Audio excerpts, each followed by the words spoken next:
week, we are talking about the 2025 Hershey RV Show that is happening this week and why it's so important. And why we're not there right now. And what the RV manufacturers have in store for their 2026 RV models. But real quick, before we jump into that, we've been releasing some of our Camper Sense videos, and we're getting questions about some of these Camper Sense. So I'm gonna give each of the main ones to you, and you're gonna explain in a quick fashion what each one is. All right, let's go. Stupid TV. Oh, it's where the TV is not at an optimal viewing angle for the seating in the RV. Like, the seating in the RV faces this way, and the TV's like off here to the side, so you have to just crane your neck to watch the show. Yeah, we're not actually wanting a smart TV. We don't care about that kind of functionality. I replace the TV when we get an RV. It's about being able to watch your movie straight on. Yes. Okay, next one. Gumby bedside tables. Those are annoying as hell. So you're laying in bed, and rather than having the bedside table close to be able to reach over and get like your water or whatever. Do you sleep with water next to you at night? I do. I do too. I do. I don't know. I get thirsty in the middle of the night sometimes. That's why you have to get up so much. Probably so. But the Gumby bedside tables, they put them on the top of usually a window that's up there, so they just put them on like the top of the valance. You can't reach that all the way up there in the middle of the night. It's like, what's the point? Okay, next one. Crappy shower door. I hate those shower doors. Okay. RV manufacturers, if you were watching this, stop putting crappy shower doors in. They look great in the showroom. I'm talking about those like tri-slide shower doors. Yeah, tri-slide or quad slide. The dual ones aren't as bad, but the tris and the quads are really bad. The problem is, they have a kind of a film on them, so they're harder to clean. They're very hard to keep the track clean, as well as like in between those sliding panels, because they don't come all the way out. They kind of stop partway through.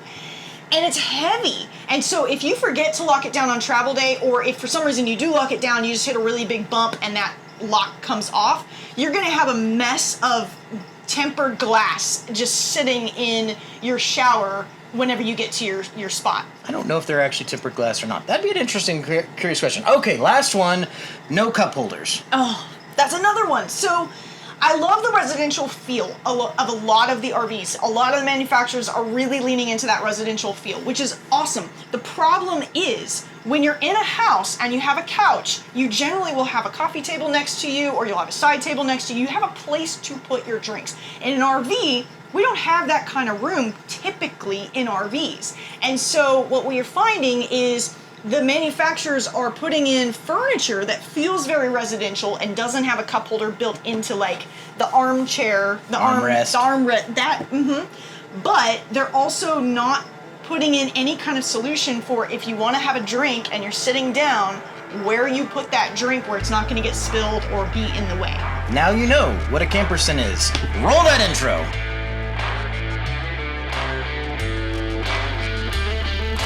Welcome to the Wandering RV Show, your source for our stories, our screw-ups, and our successes living the full-time RV life. I'm your host, Kara, the Wandering RV Babe, and this is my driver, Ryan. Howdy.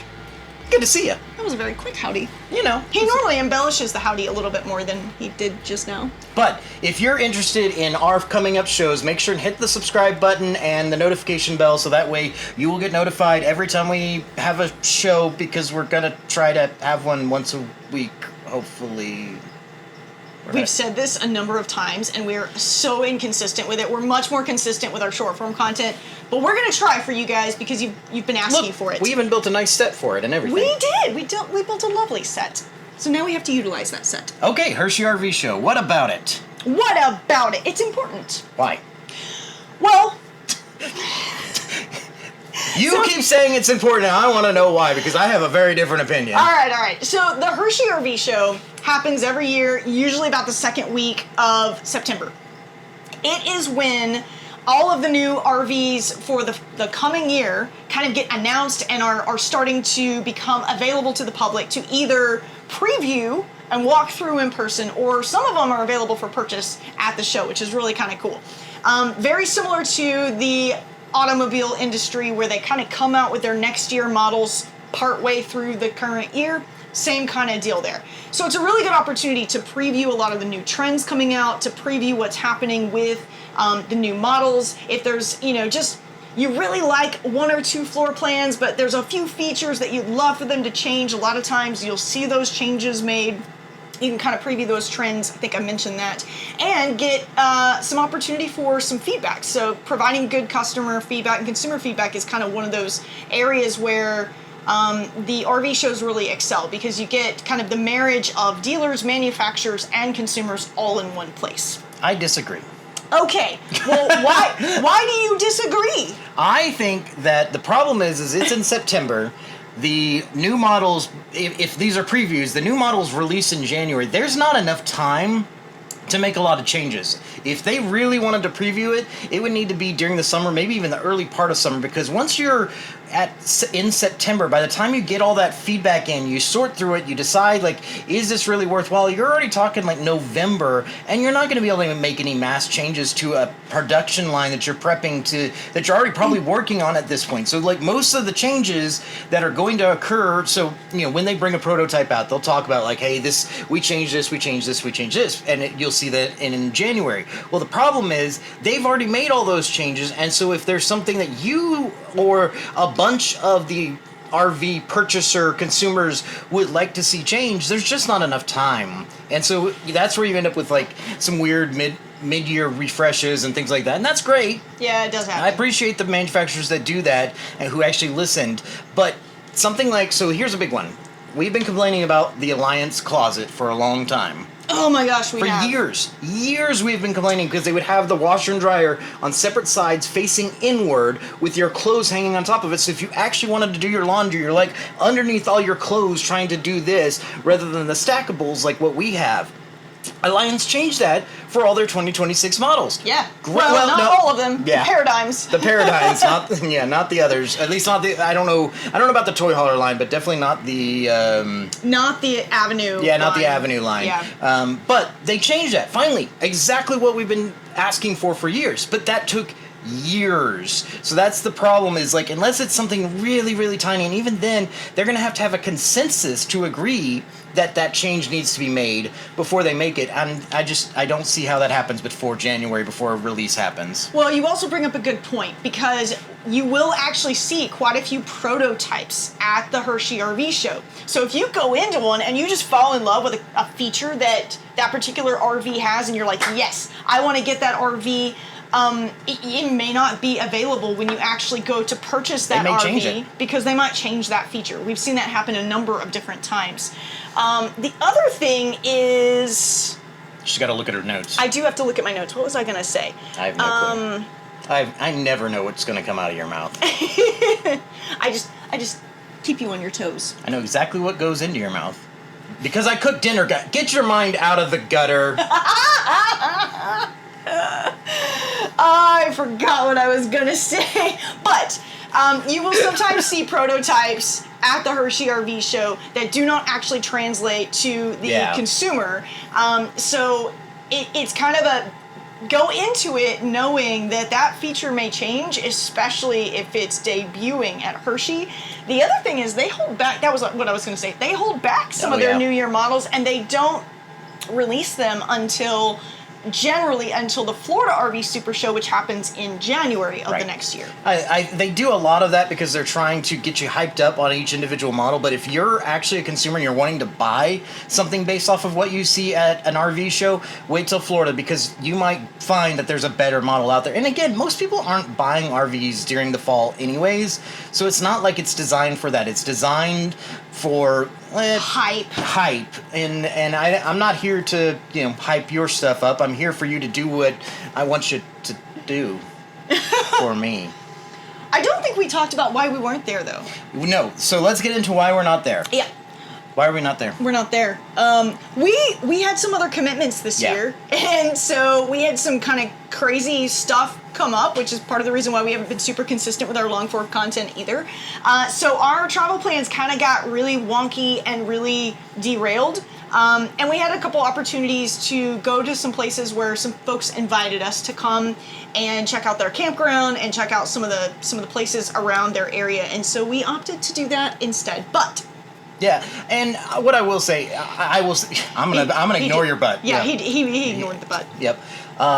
the other reason is because I don't find the Hershey RV Show to be as critical for our viewership in general, because again, most people aren't buying during the fall, and you're not going to have a full list of all models until January. And so if we're already in the area, then I'm more willing to go to the Hershey RV Show. If we're not going to be in the area, I'm not going to make my travel plans around going to an RV show. Sorry guys, not my thing. Yeah. No, I will say, I agree with you. Like, if we're in the area, you may see us hit the Hershey RV Show, but we're not necessarily going to make it a priority every single year. Yeah, I think that's simple enough. So what trends are we seeing by not being there? That does not mean that we are not seeing some brand new trends that a lot of manufacturers are jumping on. And the kind of disclaimer that I will say about this is, we are fifth wheel RVers. We full-time travel in our fifth wheel. So we are naturally going to gravitate more towards looking at and analyzing the fifth wheels, the towables, but in particular, the fifth wheels. Yeah, we're no experts on Class A's and Class C's. Like, that's a whole different story. It really is totally different. I think towables and fifth wheels are a little bit more akin to each other. Yeah. And then your Class A's and C's are in their own category, and then the Class B's are in a completely different van life world. Yeah, exactly. So we've had some folks ask us, hey, will you do a camperson of, a Tiffin or of a Prevost or something like that? And it's like, we might if we do it on a whim, but we're not really going to target that. Because we don't live in one. And so it's harder for us to define what makes, for me, I don't have to drive a Class A or a Class C around, so I don't know, sitting in the cockpit, what you want or wouldn't like, so it's harder for me to evaluate. I can evaluate it based off of campersons and say, well, that's stupid TV, I'm not looking right at my TV, or there's not enough cup holders. But that doesn't mean that that's how you live your life in those. And so it's a little bit harder to say, like, on a day-to-day basis, how it would feel for us living in any given RV. Exactly. But for towables, especially fifth wheels, for 2026, we are already seeing some trends that all the manufacturers have picked up on, and that is side patios, so side slide patios, and the return of the den-style living room. They don't slide, they flip down. Whatever. Yeah, the den style living room, which is what we have. Yeah. We have a mid den, but we're seeing a few rear dens that are actually looking really nice. Really cool. And they're putting sectional couches in. Now, you can always mix and match furniture, so that one is something I will say. Like, don't get hung up on the furniture, but they are putting sectionals in a lot of those den style new floor plans. I think for me, I like the idea of the sectional, but then I feel like I could also, like, rip that out and put, like, a love seat in a couch, and it'd be more functional for everyone. And you could put a coffee table right there for everybody's cups. That would be amazing. Mind blown. Yeah. Well, what was funny was, so last year, the RV Miles podcast, if you don't check out their podcast, they have great content on there. They had a custom RV built by Sabre that had that side patio, and it was kind of the biggest, like, buzz topic of the Florida RV Show, because they had it there at the Florida RV Super Show. Well, this year, you guys started a trend, because all of the manufacturers seem to have started or are moving towards either a side patio option, a den style living option with a sectional couch, or both. Yeah, pretty much. Alliance for sure is doing it. There's a couple of other manufacturers that are out there doing it. I don't know. You've been looking at it a little bit more than I have. Who all have you seen kind of jumping on? Yeah. So there's definitely some interesting ones that have started doing it. Forest River is, like, leaning really hard into it. They have like 10 or 12 new models this year, and a lot of them feature those two features in particular, either one or both of them. Keystone did it with their Montana, so they've got a new one coming out there. What's really interesting is, what I really liked about Alliance is, so they came out with their side patio. Their side patio looks badass, by the way. I think it's called the 288 SP or the 388 SP. That looks really cool. The other thing that Alliance did, and some of the manufacturers are actually starting to do very similar things, but they actually listened. And, Ryan kind of alluded to this. We've been giving consumer feedback to RV manufacturers for years. Well, in their entire Paradigm lineup, which is all of their kind of luxury, heavy fifth wheels, they put heavy. Dually. We'll talk about that here in a minute. But they updated the closet, which is a game changer. They put in Starlink prep. Oh, which That's which is nice. a really nice thing. A lot of RVers, we travel a lot.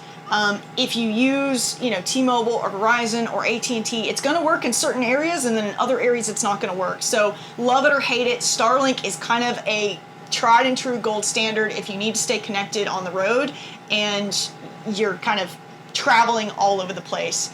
And then the last thing that they did is they had this in their Valor, the toy hauler models, but now they've put it into their Paradigm models. They have a separate, very clean-looking water manifold down in the wet bay area of the fifth wheels, so that if for some reason you spring a leak anywhere in the RV, you can turn off just that one single line, fix it, and still have the full use of all of the water components in your RV that you need to have. Huge plus. That is a game changer. And so far as I've seen, they're the only manufacturers that are doing that. I'd love to see them put it in their Avenues and their Deltas and some of their other models as well. But it's really cool to see them putting that into some of their newer ones. Brinkley did away with their beverage station model. Really? The brand new one that they came out with this year. The one that had the wine bottle storage that was gonna go flying on travel day. Exactly. It was all the way at the very back. We called that out. I mean, it's cool. And if you are a wino, you would have loved it. But the problem is a wino or a vino? I don't know. A vino? I don't know. It depends on how fancy you are. But it just wasn't practical for travel day. I don't know if that's why they retired that model or not, but they definitely retired that model. And then they updated their I would say one of their flagship models, which is their rear patio kind of wet bar. That was the one that got a mid-year refresh, right? It did get a mid-year refresh. They had a door on the sewer side, which I thought was actually kind of a cool idea, but they've now switched it over to your main living side. I don't know. That was the only big difference I really saw, was just they switched sides, and I liked the idea of having like a quick access door so I could get over to my sewer side, and so it kind of feels like maybe that's a miss to make that switch, but hey, I guess that's, I don't know. I just very quickly glanced at it back when they refreshed it earlier this summer, and I was like, it's fine, cool. There was probably enough people who wanted it that it was worthwhile. But it is nice to see they listened to feedback and they made the switch. So that's kind of a cool thing to see. The other thing that they just came out with was a new model. I think it's the Model IX. I had to look at it on our screen. Yeah, but it's a travel trailer lineup that is specifically designed for half-ton towables, which is really kind of cool. I love seeing RV manufacturers that come out with models and options for different types of tow vehicles. So it's really nice to see them coming out with that lineup as well. Those two are probably the easiest ones for us to talk about because they're still boutiques. They're not part of the big of conglomerates.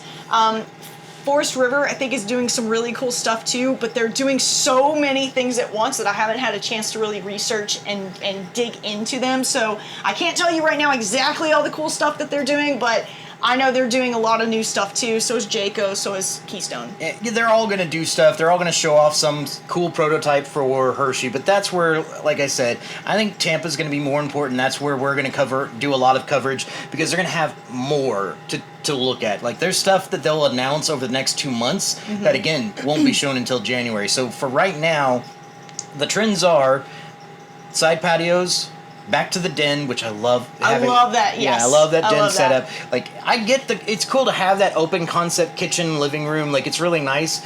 But when you really need to get stuff done, or you want to have a kitchen area where you can be working, or a TV area where you can sit down and watch a movie, because guess what? Sometimes it's raining when you're out RVing and you want to watch TV. It's really nice to have that dedicated space, even if it doesn't feel as maybe open as the other designs would do, but you get more functionality out of it. But we still have one major complaint with all of the RV manufacturers.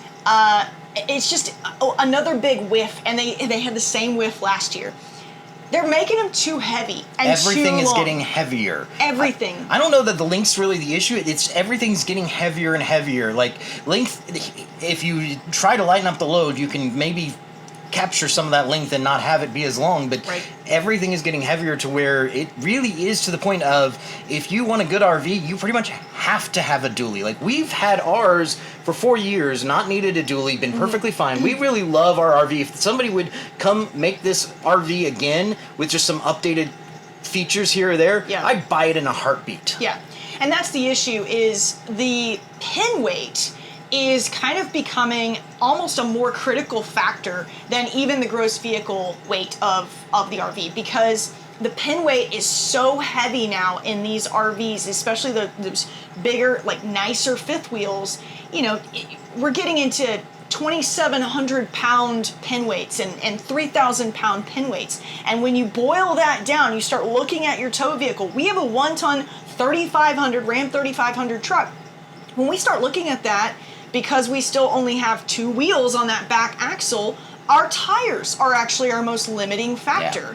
And we can't handle any more weight than that, especially when you throw in a washer and dryer combo upstairs, or you throw in, you know, all of us sitting in the cab of the truck, you know, and taking up that payload on travel days. So it's really frustrating. And the reason why we're not as big a fan of having a dually is because when we're traveling all over the country, our tow vehicle is also our around the town vehicle. Right. And those streets, those parking spaces, especially up in the Northeast, but really all across the country, you're going to find tight spots, tight roads, tight everything. They're not designed for dualies. And we've always felt that we would stick with an RV that is going to fit within the bounds of a single rear wheel, because we just want to have that more functional vehicle when we're driving around town. We've driven through so many areas where if we'd had a dually, it would have been limiting, honestly, in a way. Like, we wouldn't have been able to do everything. Everybody makes a joke about, well, you don't have to go through the drive-through at McDonald's every time. We don't eat at McDonald's. That's not the problem. There are actual roads that are just not wide enough for a dually to truly be able to function without being an issue, or parking lots. Yeah. We went to a restaurant yesterday. There's nowhere we would have been able to park with the dually. I don't even think with a long bed. I think a long bed might have been okay. We have a short bed, but long bed might have been okay. But there was nowhere to park with a dually. We would have been parked miles away trying to walk to it, or just had to pick a different restaurant. And believe me, the food was good. The food was very, very good. Yeah, and this was in the middle of Tennessee, so we're not even talking about trying to get into streets like Philadelphia or Boston or New York or those places, which are even tighter. This was in the middle of kind of farmland country where people do have dualies. So that's the issue, is because when you full-time especially, or if you're going somewhere for a vacation and you only have a dually truck to motor around town in, you're going to be severely limited on what you can do. And that's the whole reason why you went there, is so that way you can go do cool shit. So for us, it's really disappointing to see some of these models that we're like salivating over, we're getting excited over, and we're like, this is really cool, and they're adding in some really amazing features, not only functionality, but also safety features as well, that we can't take advantage of because the pin weight's 2,900 pounds. Well, it's like, that's crazy. Yeah, 2,900 is probably your limit for in a lot of places, but like once you're breaching 3,000, which is not uncommon, 2,800 is where it starts to be on the edge for a lot of people, depending on what their setup is. 2,700, usually good. We have a sliding hitch that kind of brings our number down to 2,400, unfortunately. Yeah. But that's the short bed in us. We have a short bed, so we got a sliding hitch, so we're wasting another 300 pounds. But those are kind of your numbers. 2,700 and below, you're usually fine, single rear wheel. 28, 29, you're on the line. And by 3,000, which a lot of these are now, you need a dually. You have to have a dually. Yeah. And that's the thing. You can do it with a single wheel. We've seen some people do it with a 3/4 ton as well. Here's the issue that comes with that. One, it's going to struggle on hills and mountains and things like that. Two, if for some reason you were to ever get into a wreck, your insurance company could deny the claim because you were maxing out beyond what the specs are of that truck. Or they may just hold you liable if something happens. Exactly. And liability, like, could get sued by another driver because you weren't working within the safety specifications, and now all of a sudden you're dealing with a lot more than just a wreck. Yeah. So it's something to keep an eye on. It's something to look out for, especially if you're looking into purchasing a towable RV. You definitely want to do your own research. Do not rely on the sales guys. They're going to tell you all day long that your like Ford F-150 can tow that fifth wheel. No, it can't. Yeah, some of them can. I mean, if you got one that's designed for a half-ton tow, then sure. Maybe. But a lot of times you can't. So don't take their word for it. Make sure that you do your own research, and also keep in mind if you do choose to go above that pin weight and really max out that payload capacity. Can you do it? Probably. Is it super safe? No. So that's all I got on that topic. Oh. Alright, friends. Well, thanks so much for watching. Be sure to hit that subscribe button, notification bell, so you get an update every time we release a new video. This was super fun. Let's do it again next week. Bye! Bye! Oh, and happy camping. You threw something new at me. I did. Well, yes, I did. So now because your short videos end in happy camping, now the long videos have to end in happy camping too? Well, normally I'd say happy camping before we say the bye. I don't know why it just didn't pop into my head until when we were saying bye, and so then I just I said it. As usual, I have no clue what's going to come out of your mouth. But you apparently knew what went in.